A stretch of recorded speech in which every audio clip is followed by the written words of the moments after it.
Muy buenas noches a todos.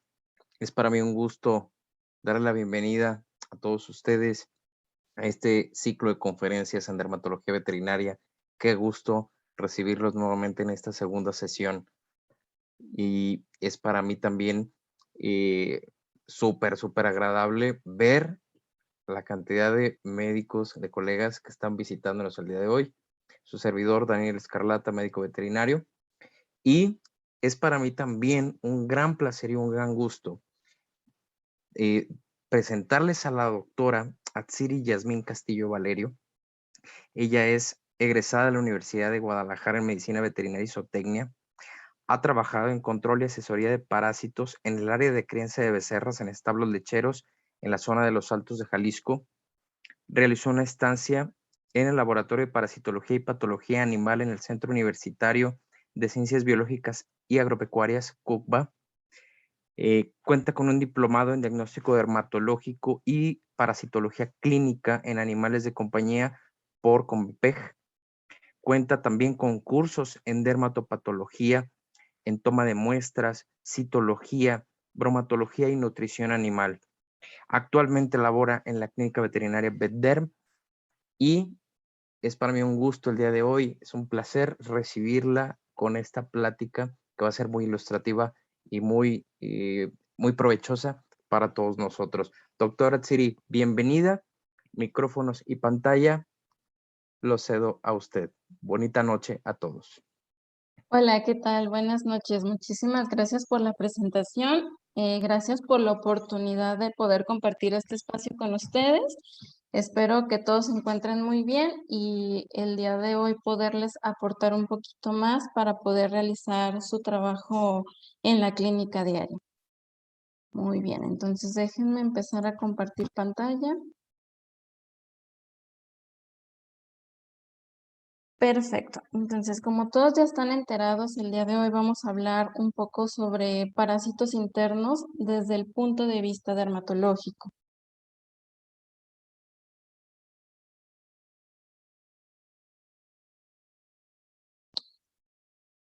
Una disculpa, no se puede cambiar la presentación.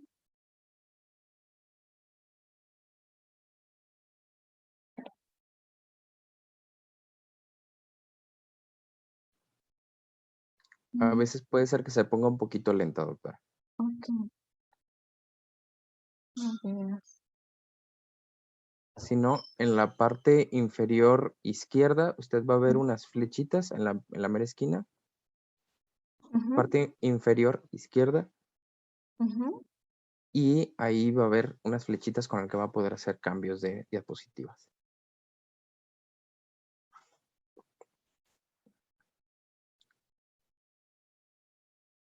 Son como unas Ahí está. sombritas. Listo. Excelente. Muy bien, entonces, ahora sí, vamos a empezar.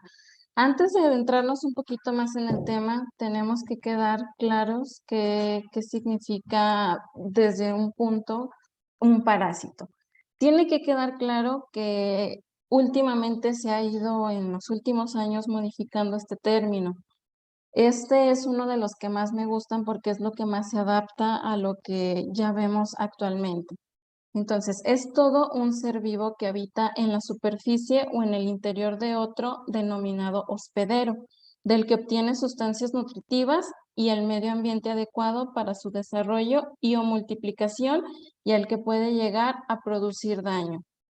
Aquí, si nos ponemos a pensar, ya implica tanto a parásitos internos como a parásitos externos. Entonces, es muy importante ya la clasificación para poder aunar todo esto. Muy bien. Entonces, también existe la clasificación de los parásitos, los cuales se dividen tanto en protozoarios, los que conocemos comúnmente la Yardia, el Cryptosporidium, los metazoos, que se dividen en helmintos, los cuales estos también se subdividen en platelmintos, estos en céstodos, tremátodos y la otra categoría de nemátodos, en los que ya tenemos aquí unos ejemplos.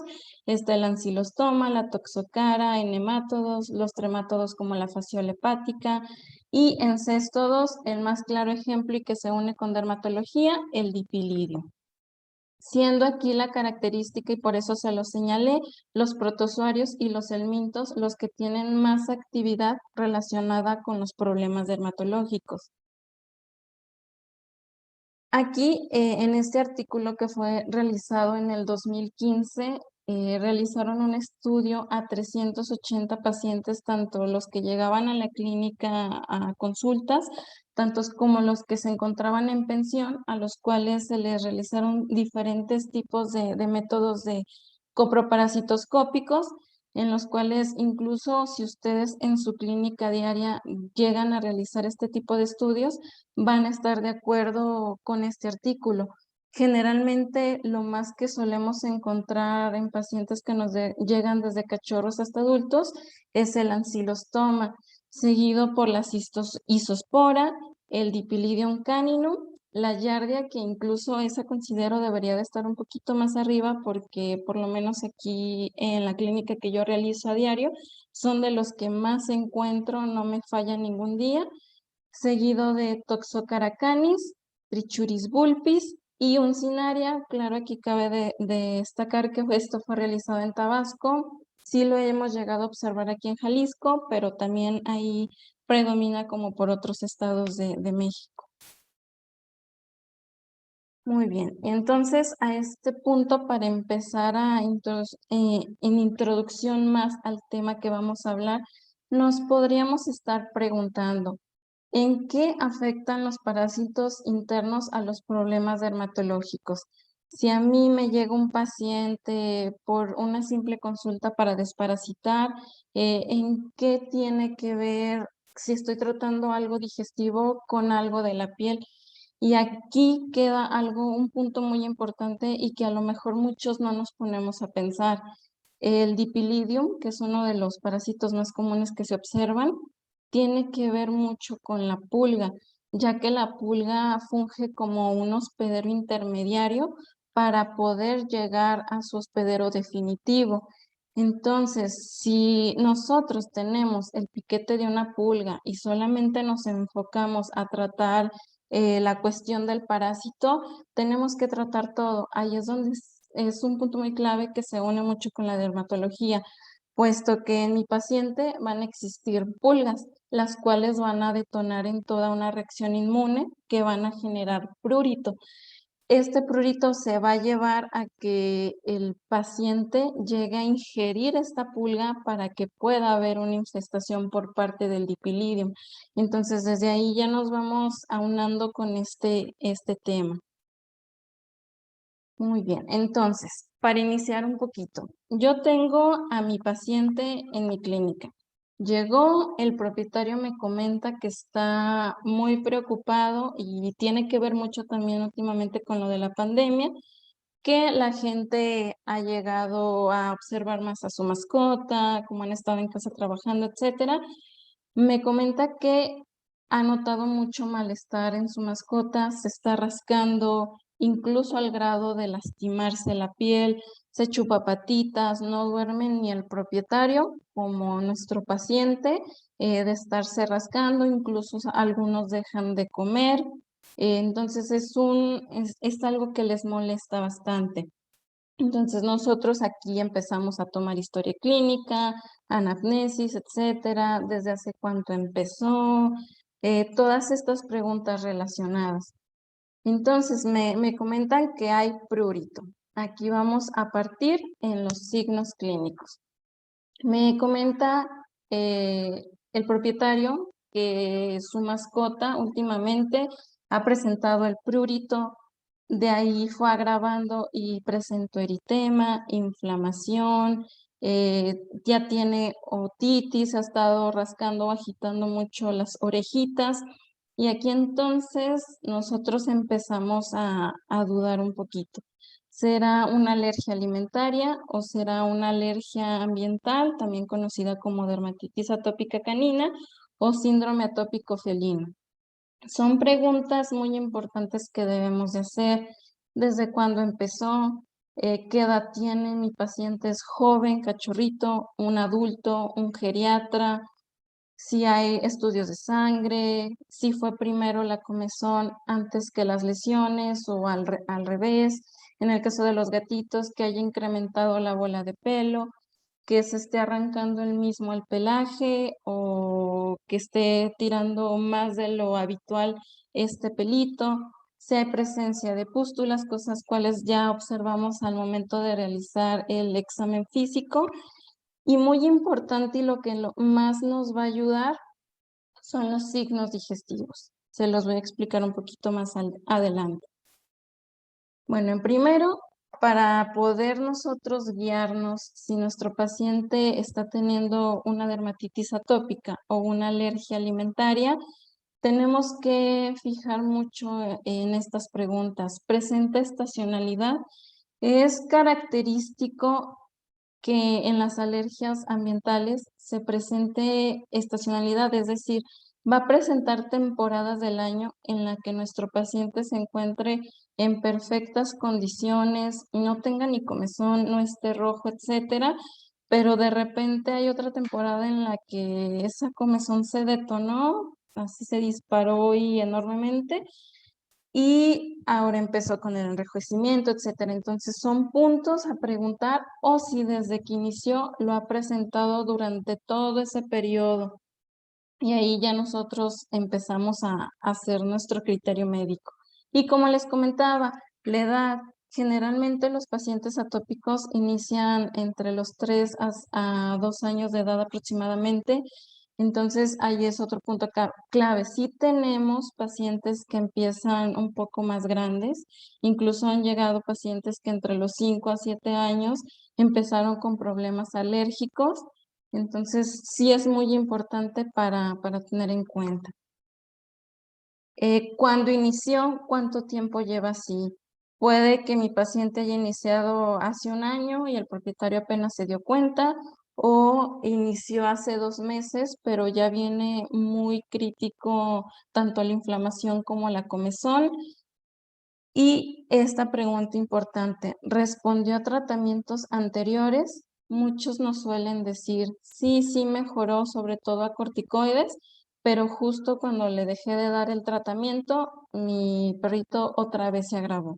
Entonces, ahí también tenemos que considerar, porque lógicamente en un tratamiento para dermatitis atópica, si no tratamos tanto infecciones secundarias como el prurito, la comezón, etcétera, son cosas que van a regresar y es una enfermedad que prácticamente no tiene cura, la cual tenemos que ir guiando al propietario de la mano para que tenga un tratamiento nuestro paciente y este problema no regrese. Entonces, estos son unos puntos en los cuales yo podía enfocarme un poquito más, así es una dermatitis atópica. Pero, ¿qué tal que yo pregunto, me voy a signos digestivos? Tengo que ver la cantidad. ¿Cuántas veces está defecando en un mismo día? Ya sea mayor a 3, menor a 3, etcétera. La frecuencia, si llega a ser en muchas ocasiones, como vemos aquí ya a este perrito, que se sienta y vuelve a hacer, etcétera, ¿con qué frecuencia lo está haciendo? Incluso también es muy importante la consistencia de las heces, si son firmes, si vemos segmentación, si son pastosas, si tienen moco, si hay presencia de estrías de sangre, etcétera. Son cosas que también nos ayudan. La presencia de gases, con qué frecuencia las presenta, porque muchos propietarios también me comentan, no es que yo nada más cuando le doy pollo o salchicha me presento gases, pero generalmente con su croqueta está bien, que ahí incluso después vamos a hablar de intolerancias alimentarias. Entonces, tiene presencia de gases, estos tienen mal olor, notamos que incluso cuando presenta este gas hay un poco de malestar abdominal o los ruidos intestinales. Si nosotros estamos muy tranquilos, el propietario viendo la televisión, trabajando, etcétera, y notan que de repente está acostado su mascota y hay ruidos intestinales, también ahí es otro factor. Hay eructos después de comer o durante todo el día. Importante también el historial de problemas gastrointestinales. Mi paciente ha presentado historial de vómitos con medicamento, desde cachorrito ha presentado problemas con todos los alimentos, tiene diarreas muy frecuentes. Entonces, si ya estamos teniendo uno, más de dos, o incluso todos estos signos clínicos digestivos, podríamos incluso llegar a pensar en una alergia alimentaria, pero aquí abre un punto importante. Entonces, ¿cuándo debo decidir realizar yo un coproparasitoscópico? Hay casos en los que tenemos pacientes que ya fueron diagnosticados con alergia ambiental, pero les preguntamos, y ese es otro punto que me hizo falta, en la historia clínica preguntar, ¿cuándo desparasitaron? ¿Le realizaron un estudio coproparasitoscópico a su mascota o solo le administramos una pastilla de manera esporádica, sin tener un resultado? Y la mayoría nos comentan que solamente su médico les dio una pastilla y no realizaron un coproparasitoscópico. Es muy importante porque incluso hasta nos podríamos llegar a confundir al tratar de diferir entre una y otra cuestión alérgica. Porque si yo tengo un paciente que sí presenta estacionalidad, pero me coincide con todos los signos clínicos, sí podemos llegar a someter es muy clínico el diagnóstico, pero sí podemos llegar a someter a dietas de restricción, pero tengamos en cuenta, el propietario está desesperado, quiere una solución, entonces lo que menos quiere es que nosotros le demos cosas que no necesita. Entonces, si estoy teniendo a mi paciente con estacionalidad y con signos digestivos, lo ideal y que lo que nosotros solemos recomendar en la clínica es realizar este estudio para ver si hay presencia de parásitos. Y la mayoría son en los que sí llego a encontrar parásitos y nos ponemos a tratar. Un poquito más adelante les voy a explicar por qué es importante tratar, ya sea alimentario o ambiental, los parásitos en mi paciente y en qué me llega a afectar si no lo hago. Igual, tanto en los alimentarios, ahí debería de ser base realizar el coproparasitoscópico, porque no solo quiero ver si hay presencia de parásitos, me interesa saber qué tanto está digiriendo, si hay fibras, si hay epitelio intestinal, moco, esto ya es macroscópico, incluso también ahí llegamos a ver parásitos, por ejemplo, las tenias. También las citologías fecales son muy importantes y es algo que deberíamos de agregar a nuestros estudios fecales, porque ahí también podemos ver si mi paciente está pasando por una inflamación por neutrófilos, si hay macrófagos. Lo normal es ver bacilos pleomórficos, entonces si también veo si hay cocos, incluso si están en fagocitosis. Entonces son varias cosas que también quiero ver y no solo irme directamente a si hay parásitos o no, y ya, desechar a mi paciente. Entonces sí son varias cosas las que tenemos que tener en cuenta en este estudio. Muy bien, entonces aquí lo que les comentaba, nos podremos preguntar, ¿será que afecta mi tratamiento? Hay un cuándo y un cómo. Primero les voy a explicar el cómo. Por ejemplo, en este artículo que fue realizado precisamente el año pasado, 2020, fue realizado en humanos, pero se calculó la incidencia de factores medioambientales de la yardiasis intestinal y su relación con las manifestaciones alérgicas. También un poquito más adelante les voy a explicar los procesos inmunológicos, cómo se relacionan, pero en este artículo sí se vio aparte el contagio que ha ido incrementando de la yardia por el mal manejo de los alimentos, eh, que dejamos beber a las mascotas de agua de fuentes, de parques, etcétera. Entonces, el mal manejo tanto de alimentos, etcétera, ha ido incrementando en la yardiasis y afecta, sobre todo en el caso de los gatos, al haber una presencia de inmunoglobulina E, etcétera, también puede incrementar la cuestión del asma, si se complican los problemas alérgicos, que en este caso sí se parece a lo de los humanos, que también el asma, la urticaria, etcétera, ha llegado a incrementar. Entonces, desde aquí vamos en introducción viendo que sí llegan a afectar y cómo. Antes que nada, vamos también a aclarar qué es alergia alimentaria. Aquí en este concepto lo tomé del libro de alergias veterinarias, fue escrito por el doctor Jackson y define que la alergia alimentaria es un efecto adverso para la salud que surge de una respuesta inmunitaria específica, que se produce de forma reproducible al exponerse a un alimento determinado. Aquí, por ejemplo, llegan a ser en su mayoría proteínas. Esto puede cubrir tanto reacciones mediadas por inmunoglobulina E como no mediadas por inmunoglobulina E o ambas. Incluso existe una categoría en las que más o menos nos pudiéramos llegar a confundir de las reacciones adversas al alimento. Está la alergia alimentaria que, como nos explicaban en el concepto, es mediada por la inmunoglobulina E y no mediada por inmunoglobulina E. La intolerancia alimentaria puede ser tanto metabólica, farmacológica como idiosincrática. Aquí, por ejemplo, podemos tener que un día ocasionalmente nosotros administramos a el propietario le dio a su mascota una salchicha, etcétera, y de repente mostró una intolerancia porque su cuerpo no estaba acostumbrado a. Y también están las intoxicaciones. Aquí también punto muy importante, las toxinas bacterianas, toxinas fúngicas, entre otras toxinas. Por ejemplo, están las micotoxinas.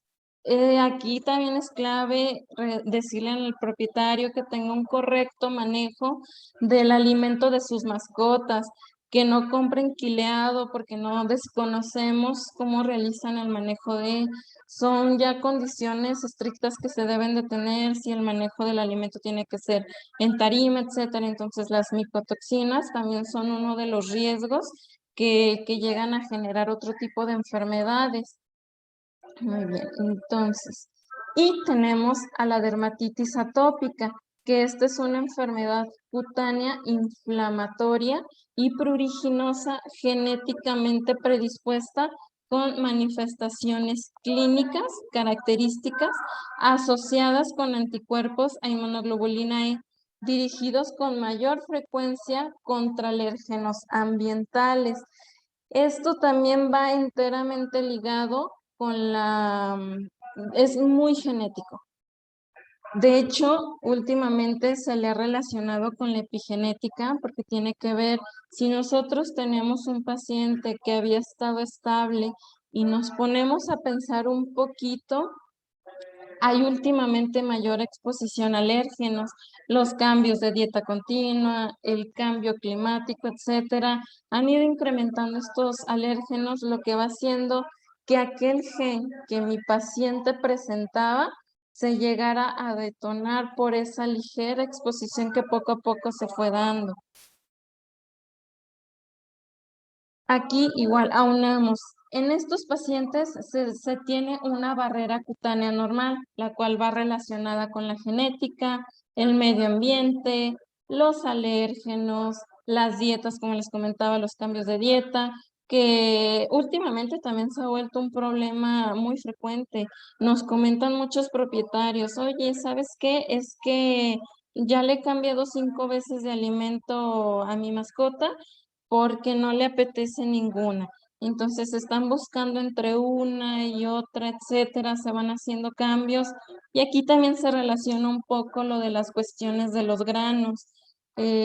Hay una controversia entre las dietas libres de granos y las proteínas, por ejemplo, como el alimento BARF. De hecho, hay un artículo en el que comenta que anteriormente, los caninos, tanto como los felinos, son animales que obtenían su alimento directamente de los órganos de los animales. No iban directo y se comían, por ejemplo, la piel, uñas, etcétera. Entonces, ahí se tiene como una duda entre los felinos sí son carnívoros, los caninos son omnívoros, pero ahí es otra cuestión. Entonces, también hay una pelea entre tanto la dieta BARF como las dietas libres de granos, pero por ejemplo, también en cuanto a intolerancias alimentarias, hay varios perritos que llegan a sufrir aumento de gases por la administración continua de los granos. También tenemos la contaminación, como les comentaba, todos los cambios climáticos que últimamente se han estado presentando, el estrés. Cada vez también son mayores los pacientes que presentan estrés porque el propietario se fue de casa, ellos ya son muy ansiosos, etcétera, y los microorganismos que también pueden llegar a afectar. Todo esto va relacionado con una respuesta inmune, que es también la que les vamos a explicar. Ok, entonces, como les explicaba, aquí nos vamos a meter un poquito en inmunología. Les voy a explicar cómo es que funciona y da reacción toda esta cuestión del prurito, etcétera. Muy bien, entonces nosotros en un paciente atópico todavía es un paradigma exactamente qué es lo que ocurre. Es por eso que todavía no existe la cura para la cuestión alérgica. Entonces, todo esto es un paradigma. Nosotros tenemos un paciente con atopia. Estos son pacientes que tienen pérdida principalmente de la filagrina. Esta es una célula que es precursora de toda la queratina, la cual funge como unas células proteínas impermeables. Al nosotros tener carencia de filagrina, lo que vamos a tener es el paso de alérgenos. Hay una falta de impermeabilidad, entonces todos estos patógenos alérgenos que lleguen, tanto piquete de pulga como pólenes, etcétera, ácaro del polvo van a llegar y estos van a poder penetrar toda la barrera cutánea porque tenemos una deficiencia.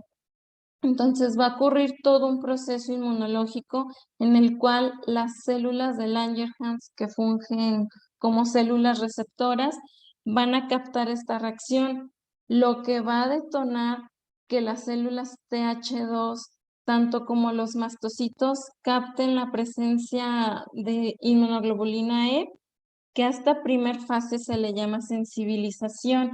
Se va a causar una degranulación de todos estos mastocitos, lo que va a llevar a que se secreten más células como los eosinófilos, las células B, las interleucinas, estas todas se van a crear, entonces vamos a desencadenar principalmente en prurito, lo que después nos va a llevar a que la barrera cutánea con la misma fricción se vaya lesionando más y más, etcétera, llevándonos a infecciones secundarias. Por ejemplo, aquí está un poquito mejor explicado. Los mastocitos tienen receptores de inmunoglobulina E. Entonces, si nosotros estamos adquiriendo esta en la barrera cutánea, da la señal, se unen los receptores, los antígenos van a degranular y van a generar moléculas vasoactivas, moléculas quimiotácticas, enzimas, citoquinas como las interleucinas, lo que va a desencadenar, como les explicaba, inflamación aguda y efectos sistémicos. La fase de la sensibilización, es lo que vamos a ver en nuestros pacientes que, como les comentaba, son los que de entre los 3 meses a los 2 años de edad van a llegar a detonar en la alergia, porque durante todo este tiempo esos alérgenos estuvieron siendo expuestos hacia las células de Langerhans, fueron reconocidos por los linfocitos. Estos linfocitos captaron, enviaron la respuesta hacia las interleucinas, fueron reconocidos por las células de Helper 2, los cuales generan linfocitos B que generan más células plasmáticas, los cuales van a producir en anticuerpos. Entonces, en todo este tiempo que mi paciente no presentó la cuestión alérgica, es en el que estuvo haciendo todo este proceso inmune. Y si nos ponemos a pensar un poquito y si muchos han leído un poco más de la cuestión de los parásitos, la producción de inmunoglobulina E está mediada, como se los acabo de explicar, siempre por linfocitos TH2, que estos incluso en un sistema ya en cuestión de los parásitos, promueven en esta misma estimulación la expulsión del parásito por toda la mucosa y proliferan en las células intestinales. Entonces, siempre va muy relacionado tanto el efecto que se da en la piel como el que se da a nivel intestinal. Va a haber secreción de células de helper 2, desencadenan interleucinas, hay inflamación. Entonces, sí se llegan a aparecer incluso las células tanto de la piel como las del intestino. Entonces, desde ahí ya vamos relacionando un poquito que ambos procesos son muy similares y es por eso que también llegan a afectar. Por ejemplo, aquí está el minto que desde primer nivel tenemos que ya está causando inflamación al haber una agresión contra todo el tejido epitelial.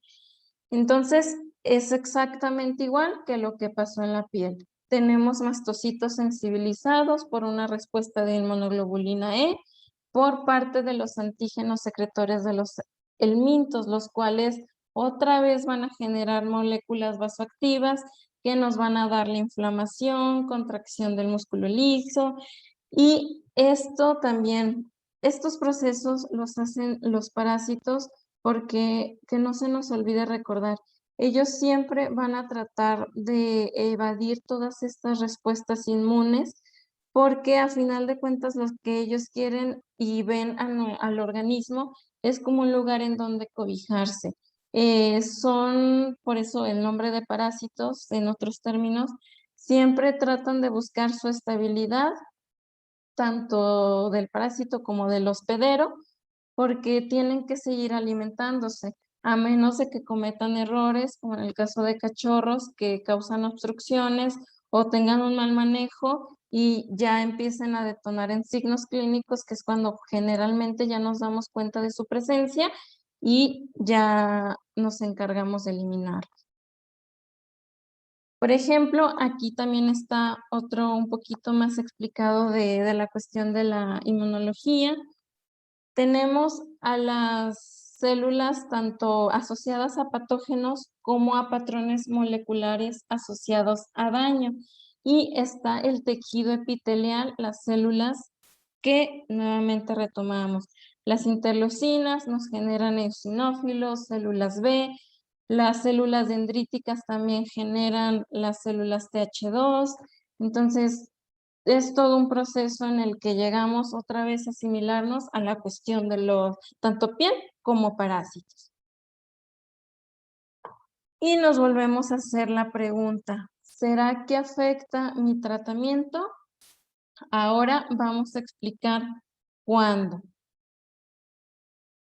Últimamente se han estado realizando estudios en los cuales se han relacionado y se ha hecho como un ciclo en el que si hay parásitos, alergias y hay una alteración en el microbioma, va a haber toda una afección y no vamos a poder, así como si nosotros en un paciente alérgico no tratamos tanto la cuestión de infecciones secundarias como la comezón y todos los factores al mismo tiempo, es igual en este caso. Si nosotros no tenemos un microbioma estable, no hay una buena barrera intestinal, por lo cual los parásitos van a proliferar y estos van a seguir complicando todas las cuestiones inmunomediadas en las alergias. Siempre si hay un aumento de inmunoglobulina E por presencia de parásitos en animales que ya son predispuestos a generar esta alta cantidad de inmunoglobulina E y eso le agregamos mayor cantidad, va a haber inflamación tanto a nivel intestinal como a nivel de la piel y hacia otros órganos.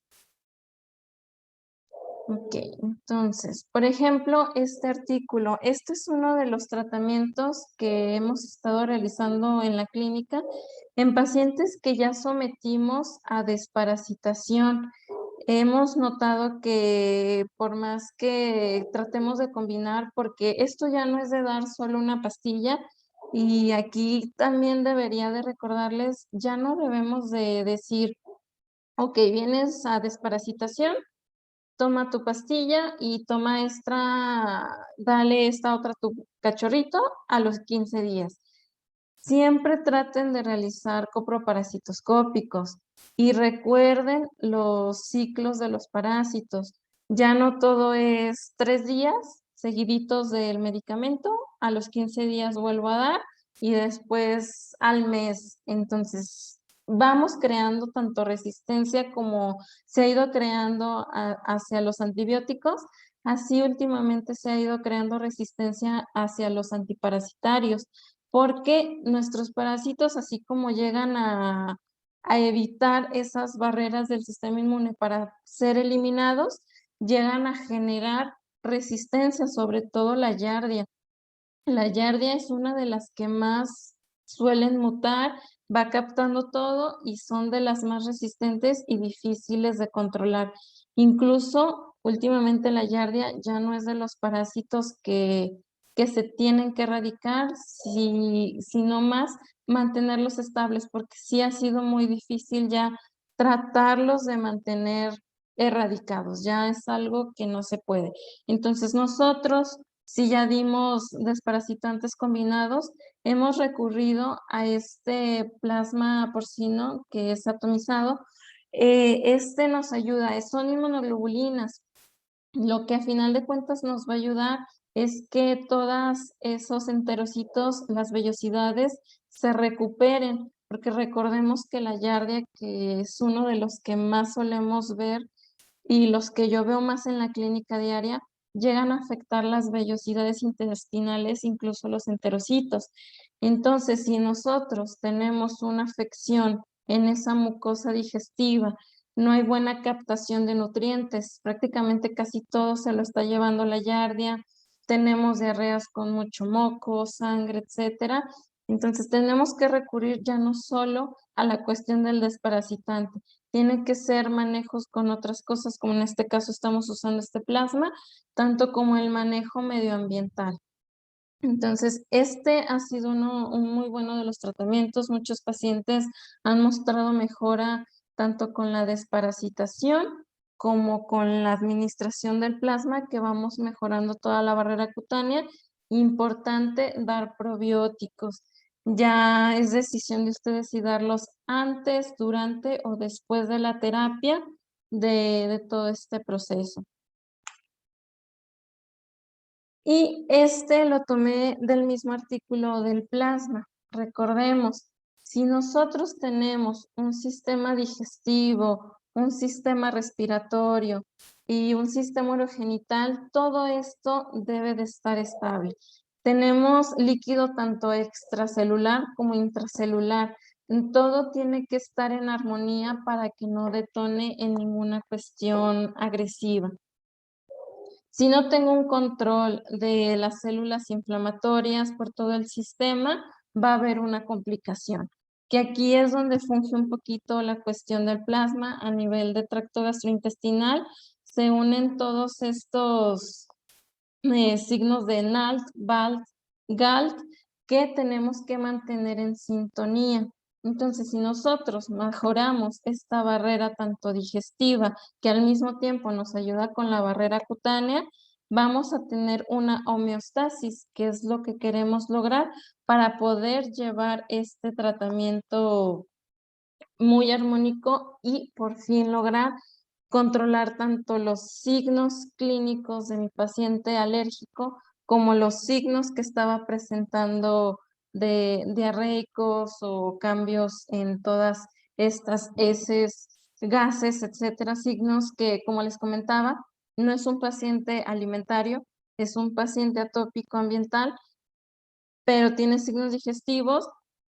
Entonces debemos de hacer todo un manejo integral y mantener una armonía entre todo. Doctora, nos quedan Dígame. 10 minutos. Ok, entonces aquí ya un poquito más lo que les explicaba.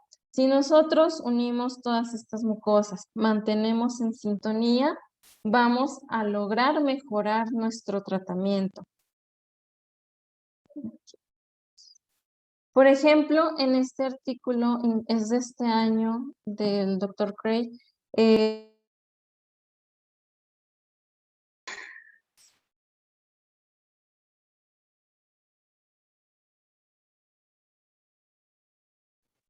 Doctora, se canceló su audio. ¿listo? ¿Ya me escuchan? Listo.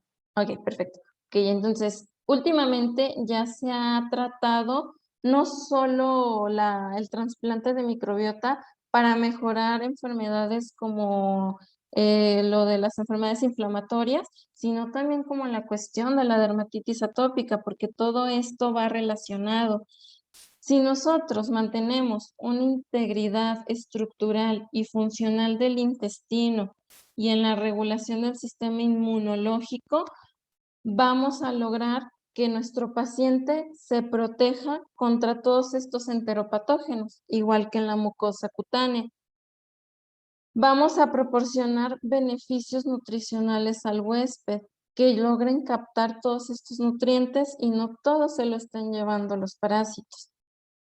Si hay una alteración, igual como en la cuestión de la piel, a nivel del tracto digestivo, vamos a tener graves problemas de salud. Y de hecho, la dermatitis atópica, así como cualquier otra enfermedad de la piel, puede verse como un problema de una manifestación más sistémica que involucra la disbiosis intestinal para el aumento de la permeabilidad intestinal que puede ocurrir incluso en ausencia de signos gastrointestinales. A veces no nos podemos dar cuenta que nuestro paciente se encontraba mal de la microbiota porque nos estábamos enfocando en otras cosas, porque nosotros ni siquiera veíamos que presentara gases, diarreas, etcétera. Entonces, esto es muy interesante, se los aconsejo leer y yo creo que a futuro sí va a ser uno de los tratamientos, aunque está difícil encontrar un paciente sano, sí es algo como a futuro que podríamos intentar, el hacer los trasplantes de microbiota para pacientes atópicos, así como los que sufren de las inflamatorias. De hecho, en humanos ya se comprobó y se hizo ya un estudio en el que se hizo un trasplante de microbiota en el que estos pacientes, al tener ya una buena permeabilidad de nutrientes, menor cantidad de inmunoglobulina E, al ya no haber presencia de parásitos o mantenerlos estables, hubo mejora, en todas las lesiones cutáneas y sobre todo en el prurito.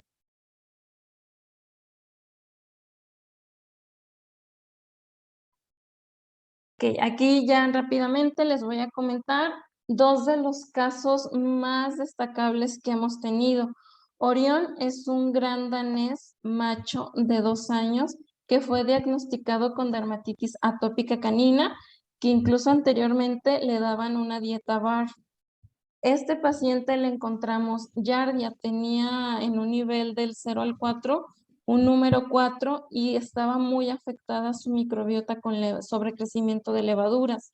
Lo que hicimos fue, también incluso nos respondía, llegó a consulta dermatológica y nos comentaba, es que sabes qué, no mejora, sigue la comezón, las lesiones, incluso llegamos a dar hasta una terapia muy intensa tópica, así como antibióticos y no había mejora. O había una mejora por un corto periodo y otra vez volvía a recaer. Desde que dimos el plasma, realizamos la desparasitación y un buen manejo medioambiental, logramos, aquí está el ejemplo de cómo sus heces eran anteriormente sumamente pastosas y cómo se encuentran ahorita. Si bien no están como las deseamos, sí hubo un gran cambio. Y en este paciente ya solo la mantenemos estable la cuestión de la yardia, porque como les comentaba, ya es muy difícil erradicarla. Y aquí también está el caso de Bimba, también fue diagnosticada con dermatitis atópica canina, es una Golden Retriever hembra de 1.6 años de edad, la cual también traía muchos signos digestivos, también tenía un número 4 en cuestión de yardia y también poco a poco fueron mejorando todos estos signos digestivos. Entonces sí, es muy importante recordarles, si yo mantengo una buena relación tanto a nivel intestinal como a nivel cutáneo, vamos a lograr mejoras en ambos cuestiones. Bueno, y entonces, ok, yo quiero realizar más coproparasitoscópicos para ligarme un poquito más con ellos, pero no tengo mucho material.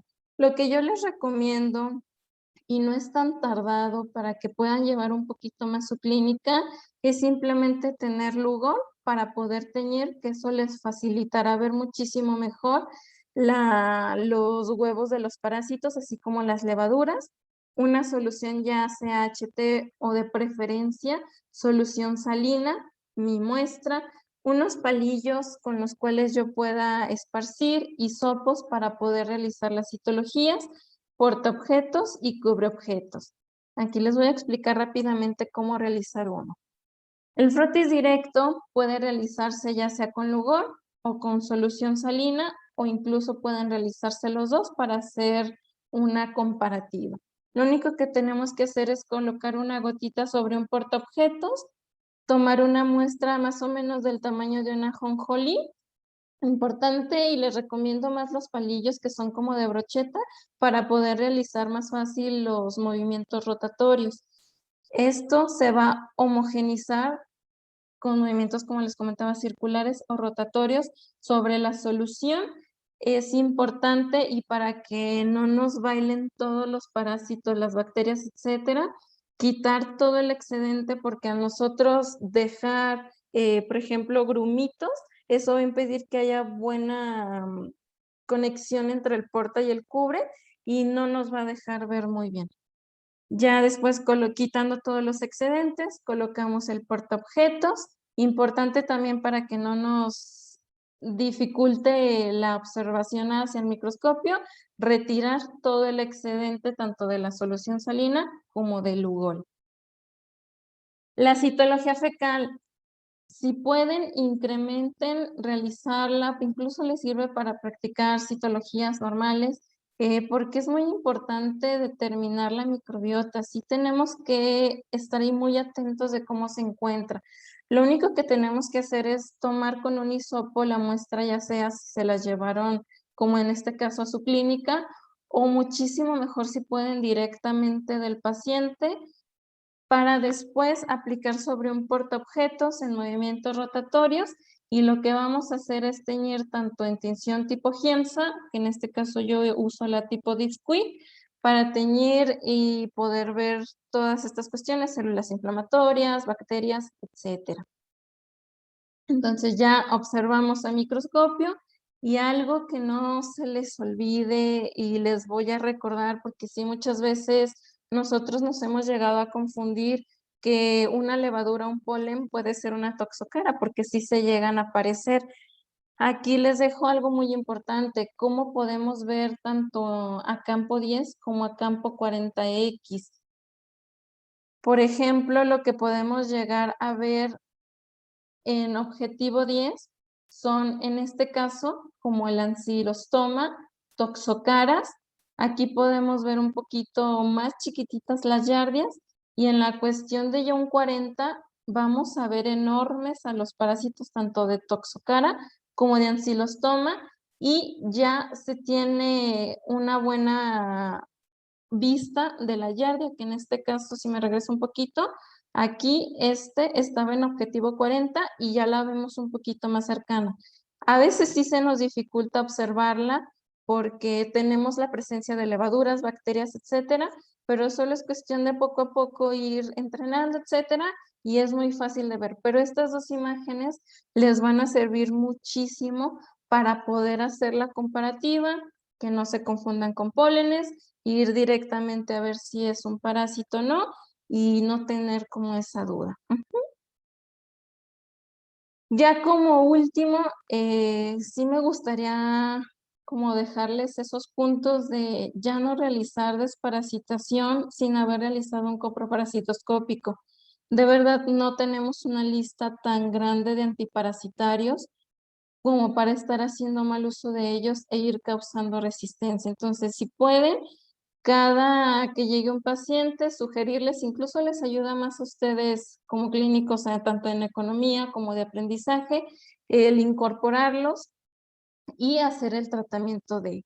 Entonces, también chequen siempre la microbiota, traten de mantener una homeostasis entre todo, y más que nada eso, si no se vayan ya directamente solo a desparasitar, traten de realizar coproparasitoscópicos que se los van a agradecer a futuro todos los colegas, tanto como los pacientes, que cada vez incrementan más las parasitosis.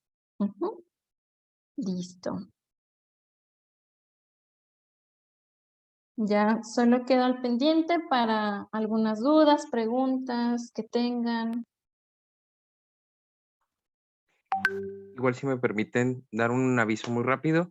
En la parte del chat, ustedes, todos los asistentes debieron recibir un enlace de vía internet. Es una encuesta de satisfacción que nos permite ver aspectos que podamos nosotros mejorar. Y de igual manera recordarles a los que no pudieron entrar desde un inicio, la conferencia va a ser proyectada en nuestra página de Facebook de Difarbet. Igual, a través del chat les pido por favor pongan sus preguntas y se las vamos a estar pasando a la doctora para que pueda darnos respuesta.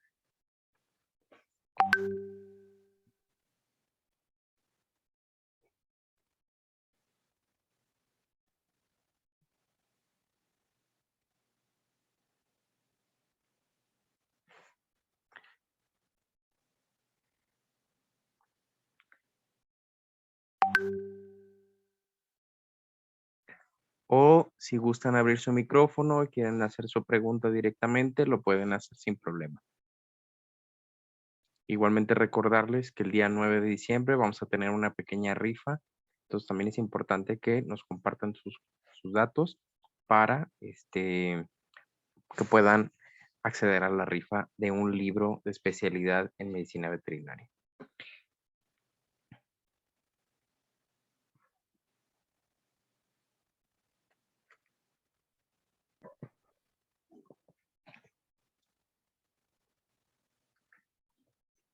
Ahora tenemos un agradecimiento del doctor José Graguirena. Dice, excelente ponencia, doctora. Muchas Desde gracias. Houston, Texas, te mandan saludos. Muchas gracias. Muchísimas gracias. Saludos.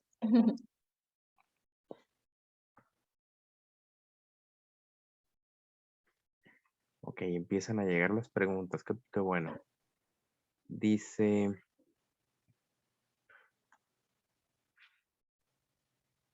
bueno, Antonio tiene un comentario. Únicamente decir que fue muy informativa la plática. Muchas gracias, te agradece. Muchas gracias. El doctor Ismael nos dice, ¿puede explicar brevemente la relación entre el intestino y parásitos y externos, por favor? ¿Externos? Ok, claro. ¿Me la repite un poquito, por favor? La del intestino con los Explicar externos. brevemente relación entre el intestino y parásitos externos. Ok, muy bien. Aquí podríamos tener incluso, muy importante, también la cuestión de los agentes como los ácaros, que está en la cuestión de las pulgas y las garrapatas. Los parásitos externos, recordemos que transmiten enfermedades como la Ehrlichia, etcétera. Entonces, también hemos tenido pacientes en los cuales nos llegan mucho con Ehrlichia y anaplasma, pacientes en los cuales hay problemas hepáticos, pero con la administración de medicamentos también como que nos agarran ceros porque nunca nos ponemos a ver la cuestión digestiva.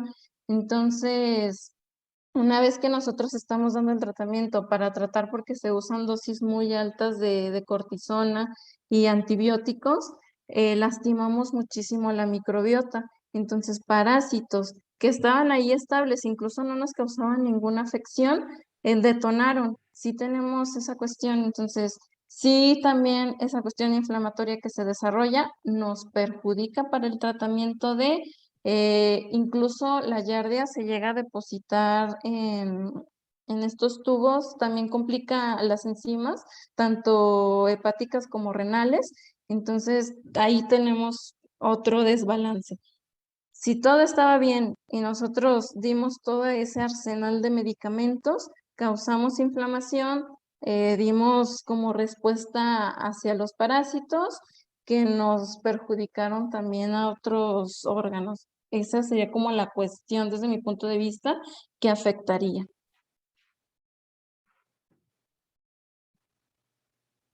Muchas gracias por tu respuesta. ¿Tienes Te mandan un saludo, la doctora Dalia dice, hola, muy buenas tardes, buenas noches, muy buena ponencia, un saludo. Muchas gracias, saludos. Vas a darle un minutito o dos, a ver si nos llegan más preguntitas. Y el doctor Ismael igualmente agradece tu respuesta. Gracias. La doctora Ana Pau nos dice, buenas noches, yo tengo dudas si el plasma se puede utilizar igual en cachorros como en animales geriátricos. Sí, sin problema, se puede usar en todos los pacientes y no solamente para manejar la cuestión parasitaria, también pacientes, por ejemplo, con parvovirosis, nos ha dado como una alta en el tratamiento, se han llegado a recuperar muchísimo más rápido, precisamente porque con estas inmunoglobulinas que tienen, si tenemos tanto interleucinas buenas como malas, detonan citoquinas. Entonces, a nosotros estimular esas inmunoglobulinas, hay aumento de la permeabilidad. Entonces, sí, sí se pueden utilizar. Son muy buenas en el manejo de infecciones virales.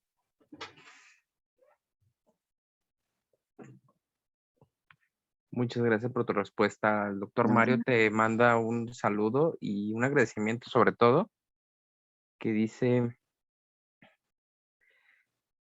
excelente presentación, muchas gracias. Muchas gracias a todos. El médico Daniel nos dice, ¿qué tipos de levaduras se pueden encontrar en la citología fecal? Sobre todo las más importantes y las más como que nos llegan a afectar toda esta cuestión son unas que incluso nos llegan a confundir y no se les olvide que llegan a formar los conejitos, las siniclomices. Esas son precisamente las que presentaba Orión y son unas que se ven en forma de Y. Se llegan tal vez a confundir con bacterias, pero las bacterias son delgaditas en forma de Y, pero estas son muy gruesas. Incluso las pueden buscar si gustan en Google. Se llaman Siniclomices gutulatus. Son como de las que más tenemos que estar ahí observando porque esas sí nos generan una disbiosis terrible. Son como las que más tenemos que observar. El doctor Fernando te manda un comentario muy padre, dice, muy buena ponencia y te manda un gran saludo. Muchas gracias. Saludos. Tenemos una última pregunta. Dice Ashkai, bueno, así me dice el nombre. Dice, excelente ponencia y como pregunta dice, ¿cómo podemos sacar la relación o cantidad de giardia en la citología fecal? ¿Hay algún intervalo de referencia en la cuenta? Sí, yo me guié un poquito más porque como hacemos citología diaria, nosotros medimos del 0 a 4 la cantidad de bacterias. Por ejemplo, si en mi campo microscópico, en lo que yo esté observando en ese momento, sin irme a toda la laminilla, en lo que observe en ese momento, en ese campo que enfoqué, veo mayor a 5, 6 o 7 aproximadamente, ya sea trofozoitos o quistes de Yardia, se encuentra entre un 3 a 4, porque también recordemos, la Yardia no es un parásito que se encuentre muy estable. Podemos realizar un coproparasitoscópico hoy y se encontraban solo 2 quistes en mi campo microscópico y mañana va a estar más de 7, pero es como una guía que podemos llevar. Si tenemos un solo quiste, ese se podría considerar en un 0. Si tenemos aproximadamente 2, 3, y si se encuentran incluso como en reproducción, pueden ser entre un 2 a un 3, ya más de 10, incluso hasta saturada más bacterias y todo, pura presencia de Yardia, o ya sería un 4. Sí va como relacionado un poquito de uno, etcétera, lo que lleguemos a observar. Tenemos una solicitud de voz. Hay Ah, una claro. manita levantada. Adelante, pueden abrir su micrófono. Muy bien, Doctor Corona. sí, aquí buenas noches a todos. Estoy Ujú. muy satisfecho, es una plática excelente. Muchas Me gusta gracias. mucho, yo sé que estás empezando en esto de dar conferencias, pero es impresionante la manera tan innata que tienes de textualizar y demostrar que te preparaste mucho para esta plática. Te felicito, la verdad que me dejaste muy complacido. Muchísimas gracias, doctor. Qué honor. Muchísimas gracias. Qué padre comentario. Muchas gracias por el comentario, doctor. Pues bueno, no me queda más que agradecer a todos ustedes, recordándoles que en la parte del chat ustedes van a visualizar el enlace para llegar a la encuesta de satisfacción. Es de mucha importancia para nosotros para ver qué aspectos podemos mejorar. Igualmente, como les repito, para los que no pudieron ver la conferencia completa, la van a poder consultar en nuestra página de Facebook. Ahí la vamos a estar transmitiendo. Doctora Atsiri, muchísimas gracias por esta plática. La verdad, con un tema bastante novedoso, bastante interesante. Espero que les haya sido de utilidad a todos y agradecerle a todos los médicos y colegas que pudieron estar el día de hoy con nosotros acompañándonos. Que tengan todos ustedes una excelente noche y nos esperamos en la siguiente. Antes de, de irnos, recordarles que la doctora Penélope nos va a estar acompañando el día 9 de diciembre. Ese día también vamos a tener la rifa del libro con un tema bastante interesante con el manejo de heridas con un enfoque dermatológico. Muchas gracias a todos. Que tengan una excelente noche.